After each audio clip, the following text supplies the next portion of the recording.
अरे बहुत पहले बोले हैं कि ये लोग एक जीव जंतु हैं जिनको तराजू पर तौला नहीं जाता है। हम हर हालत में 20 विधायक जीत के आएंगे। नमस्कार, मेरा नाम प्रिंस मिश्रा है और आप लाइव सिटीज देख रहे हैं। देखिए, जीतन राम मांझी अभी जो है एयरपोर्ट पर पहुंचे हैं और लगातार जिस तरीके से एनडीए सरकार पर जो है मुसलमानों को लेकर जो है विपक्ष हमला कर रही थी, ऐसे में जीतन राम मांझी कह रहे हैं कि जो नरेंद्र मोदी हैं, देश के जो प्रधानमंत्री हैं, वो सबों के प्रधानमंत्री हैं। ऐसा नहीं कि किसी वर्ग का, एक समुदाय का जो है प्रधानमंत्री है। ऐसे में जीतन राम मांझी क्या कुछ कह रहे हैं, उनके बयानों को सुनाते हैं। क्या हुआ बताइए ना। मुस्लिम समाज को जो है गरीब मुसलमानों को सौगात दिया जा रहा है। देखिए, प्रधानमंत्री जी भारत के सब लोगों के हित में काम करते हैं। उसमें कौन धर्म है, कौन जाति है, इसका उनके दिमाग में विश्लेषण नहीं है।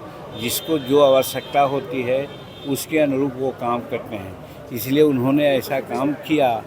एक मिथक जो है समाज में कि वो माइनॉरिटी के बारे में थोड़ा उनके दिमाग में दूसरी बात है, ये कम से कम दूर होना चाहिए कि भाजपा के हैं और नरेंद्र मोदी जी हैं तो अल्पसंख्यकों के लिए की दूसरी बात करते हैं।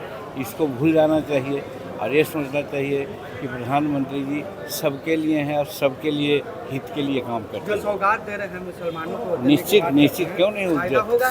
ज़रूरत उसको है, ज़रूरत है तो उसको दिया जा रहा है। इसमें कहाँ कोई दिक्कत बात है।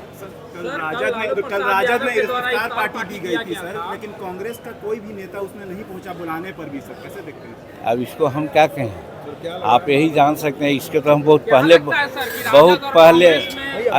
पहले बोले हैं कि ये लोग एक जीव जंतु हैं जिनको तराजू पर तौला नहीं जाता है। कोई इधर उछल के भागता है, कोई उधर के भागता है। उसी प्रकार से ये लोग हैं और ये महागठबंधन में आज नहीं है, साल भर पहले से हम कह रहे हैं कि कभी इनमें एकता नहीं हो सकती, जो सामने बात आ रही है। आरक्षण को लेकर के आज जो है प्रोटेस्ट जो है विपक्ष के आरक्षण चोर है, ये बिहार की सरकार आरक्षण चोर कहा जा रहा है सर। नहीं, कोई कह दे, किसी पर इल्ज़ाम लगा दे, अलग बात है, लेकिन आरक्षण की बात जहाँ तक होती है अभी कोई तजवीज़ तो नहीं किया है। हालांकि हम भी कई एक बार ऐसा चर्चा किया है कि आरक्षण किस हद तक हमको मिल रहा है, उसके लिए कमीशन बनना चाहिए। वो अभी न बनी है, वो एक अलग बात है, लेकिन आरक्षण छिपा करके रखा गया हो सो बात नहीं है। जो ऐसा बोल रहे हैं उनके समय में आरक्षण कितना था वो बताएंगे।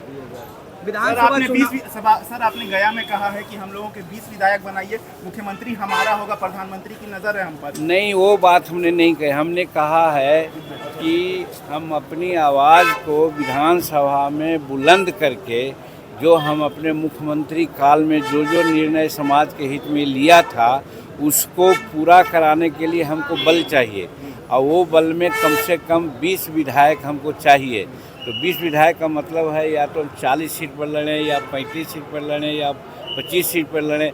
हम हर हालत में 20 विधायक जीत के आएंगे। तो जो हम अपने मुख्यमंत्री काल में, चाहे महिलाओं के लिए, विद्यार्थियों के लिए या खेतिहर किसानों के लिए या ठेका आरक्षण का मामला हो या ज़मीन का मामला हो, सब चीज़ को हम प्रभावी ढंग से लागू करवा सकते हैं। इसके लिए हमको 20 सीट चाहिए। तो आपने जीतन राम मांझी को सुना, उनका साफ तौर पे कहना था कि प्रधानमंत्री जो हैं वो देश के हैं, सभी जाति के हैं। अगर मुस्लिम समुदाय को लगता है कि उनको विशेष रूप से जो है ध्यान देने की आवश्यकता है तो कहीं ना कहीं देश के प्रधानमंत्री उस पर गंभीर हैं और उन पर विचार भी करा जाएगा। ऐसे में कल जो है देर शाम जो है राजद में जो है इफ्तार पार्टी रखी गई थी। वहाँ पे कांग्रेस पार्टी की एक भी जो बड़िया नेता हैं वो कोई भी एक भी जो है उपस्थित नहीं हुए थे। उन चीज़ों को लेकर भी लगातार जो है जीतन राम मांझी कह रहे थे कि जिस तरीके से हमने तो पहले कह दिया है कि कांग्रेस और राजद का जो स्थिति है वो कभी भी संबंध अच्छे रूप से नहीं चल सकता है। हमने तो पहले ही आप लोगों को कह दिया था,